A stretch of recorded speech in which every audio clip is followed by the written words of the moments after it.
ప్రజా యుద్ధ నౌకగా అందరి గుండెల్లో ఉన్న గద్దర్ గారి సతీమణి శ్రీమతి విమల గారు ₹1,00,00,000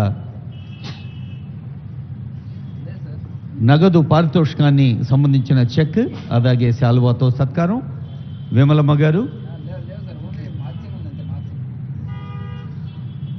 అప్పటికప్పుడే పాటలు కట్టి ప్రతి మాటలోనూ పాటల్లో ఉన్న సౌందర్యాన్ని అందచేసి సామాన్యుల గుండె చప్పుడును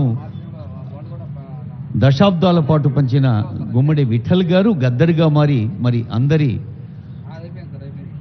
హృదయాల్లో స్థిర స్థానాన్ని సొంతం చేసుకున్నారు. గద్దర్ గారి కుటుంబ సభ్యులకు శుభాకాంక్షలు. అమ్మ విమలమ్మ గారికి నమస్సులు.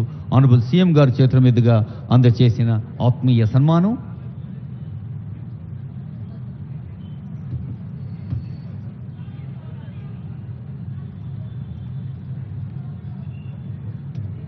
విమలమ్మ గారికి శుభాకాంక్షలతో